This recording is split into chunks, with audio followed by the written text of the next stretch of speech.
This channel does not promote any violent, harmful, or illegal activities. All content provided by this channel is meant for an educational purpose only. ভোটের আগে ফের উত্তপ্ত ভাঙড়, বোমাবাজি, বোমার আঘাতে আহত হয়েছেন তৃণমূল কর্মী। বাঁ হাতের খানিকটা ঝলসে গিয়েছে বলে খবর।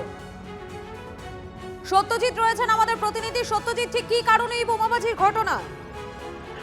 দেখো, যেটা ঘটনা যে গতকাল রাতেই যখন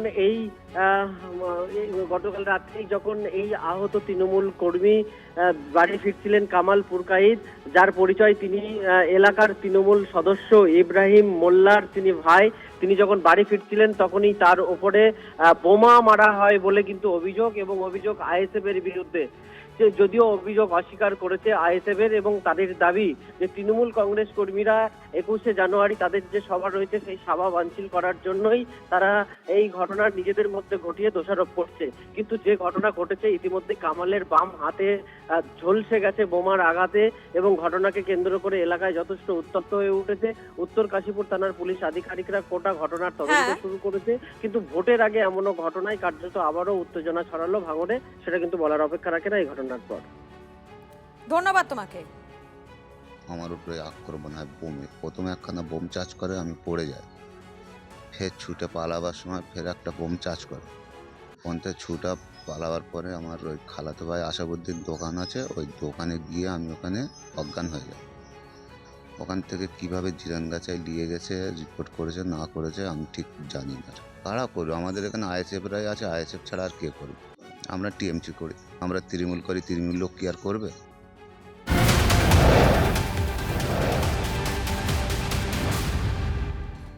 ফর্ম 7 জমা দিয়ে বৈধ ভোটারদের নাম বাদের চেষ্টার অভিযোগ। কোলবার আলীনগরে পথ অবরোধ করে প্রতিবাদ তৃণমূলের। কোলবার ভুয়াগাছিতেও একই অভিযোগে রাস্তায় টায়ার জ্বালিয়ে অবরোধ।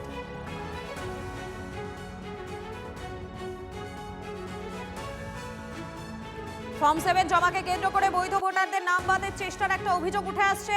হুগলির পোলবায় সেখানে আলীনগরে পথ অবরোধ করে প্রতিবাদ তৃণমূলের। পোলবার ভুয়াগাছিতেও একই অভিযোগ, রাস্তায় টায়ার জ্বালিয়ে অবরোধ। দেখতে পাচ্ছেন সেই ছবি দেখাচ্ছি আপনাদের।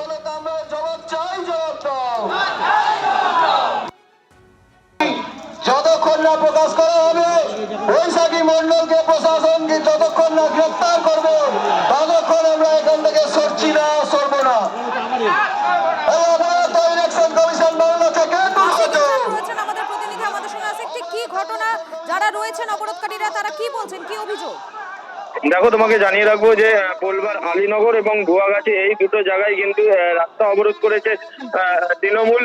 যেমনটা তাদের অভিযোগ যে গতকালকে লাস্ট ডেট ছিল এই ফর্ম 7 জমা দেওয়ার, এবং সে সময় বিজেপির তরফ থেকে এই পোলবা দাঁতপুর যে ব্লক রয়েছে সেখানে প্রায় 2000 এমন ফর্ম জমা দেওয়া হয়েছিল। কিন্তু সে সময় তৃণমূল কংগ্রেসের যারা কর্মী তারা সেখানে গিয়ে সেই সবগুলো ছিনিয়ে নেয়, এবং তাদের যেটা অভিযোগ যে মূলত বেছে বেছে সংখ্যালঘুদের যে নাম সেই নাম বাদ দেওয়া হয়েছে।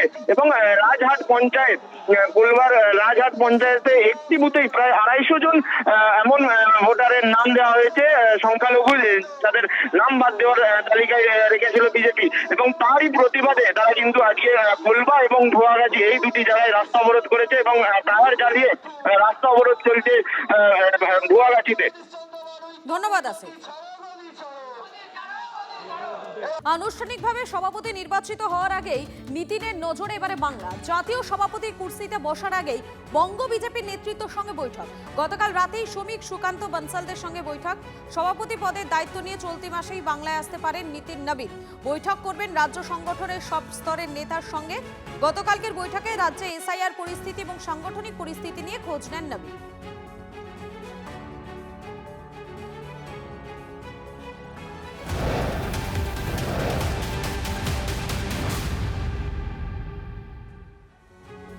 বিনা প্রতিদ্বন্দ্বিতায় বিজেপির সর্বভারতীয় সভাপতি নির্বাচিত নীতিন নবীন আজ থেকেই দায়িত্বে। গতকালই বিনা প্রতিদ্বন্দ্বিতায় এই পদে জয়ী হয়েছেন বিহারের নীতিশ কুমারের মন্ত্রিসভার এই সদস্য। আজ থেকে আনুষ্ঠানিকভাবে দলের রাশ হাতে নিতে চলেছেন 45 বছর বয়সী নীতিন। আজ সকাল 11:30টায় দিল্লিতে বিজেপির সদর দফতরে প্রধানমন্ত্রীর উপস্থিতিতে শপথ নেবেন নয়া সভাপতি। এই অনুষ্ঠানে উপস্থিত থাকবেন স্বরাষ্ট্রমন্ত্রী অমিত শাহ, প্রতিরক্ষামন্ত্রী রাজনাথ সিং সহ দলের অন্যান্য শীর্ষ নেতৃত্ব।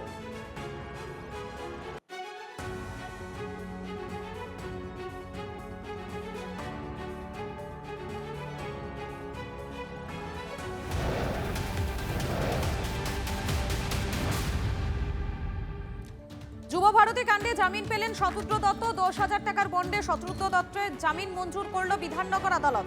জামিন পেলেও এখনই কলকাতার বাইরে যেতে পারবেন না তিনি। শতদ্র দত্তকে সব নথি জমা রাখার নির্দেশ আদালতে। এসআইআর হয়রানির অভিযোগে ক্ষোভ বাড়ছে রাজ্যের দিকে দিকে। এ অবস্থায় চন্দ্রকোনার কৃষ্ণপুরের 29 নম্বর বুথের 820 ভোটারের মধ্যে শুনানির নোটিশ পেয়েছেন 257 জন। সামান্য নাম বিভ্রাটের জন্য কেন শুনানিতে ডাক? কমিশনের বিরুদ্ধে ক্ষোভ উগড়ে দিচ্ছেন বাসিন্দারা। 2002 সালে ভোট আছে, তার আগের নাম আছে, সব আছে, তাতেও কিন্তু ওই একই রকম সমস্যা দেখাচ্ছে। এই সমস্যা থেকে মুক্তি পেতে চাই। কমিশন সাহেব যে বসে বসে এআই দিয়ে নানা রকম বাইরের প্রযুক্তিকে ব্যবহার করে আমাদের মানে সাধারণ মানুষকে, বিশেষ করে মুসলমানদেরকে হয়রানি করতে বেশি। হেয়ারিং ডাক পড়েছে। আমার বয়স একজ্যাক্ট 55 বছর আছে। বয়সটা বলছে গন্ডগোল আছে। আস্তে আস্তে 6 জনের বেশি ভাই বোন, একটা পিতাকে দিয়ে আপনারা 6 জনের বেশি লিঙ্কেজ করেছেন, কিন্তু বর্তমানে আমরা হচ্ছি 5 ভাই বোন, 3 ভাই 2 বোন। সেক্ষেত্রে আমাদেরকে বিভিন্ন ইস্যুতে আমাদেরকে হয়রানি করছে নির্বাচন কমিশন। পুরো হয়রানি মানে 100% হয়রানির উপরে মানে চরম হয়রানি। আপনি অবাক হয়ে যাবেন যদি এই মুহূর্তে হিয়ারিং গুলো দেখেন। আজ দেখে এলাম মানে কত দুস্থ অসুস্থ ছোট ছোট বাচ্চা নিয়ে কিভাবে মানে নির্যাতন চলছে সেখানে। বাবার নামের সঙ্গে মিসম্যাচ একটা, আর হচ্ছে 6 জন সন্তান হিসেবে দেখাচ্ছে, ওইটা একটা দ্বিতীয় কারণ। আর বাবার নামে যে মিসম্যাচটা হচ্ছে সেটা কিছু হয়তো সামান্য ভুল ত্রুটি বানান বা স্পেলিং এর হচ্ছে মিস্টেক, সেই কারণে হচ্ছে মনে হচ্ছে ডিসক্রিপেন্সিতে ফেলে দিচ্ছে ওদেরকে।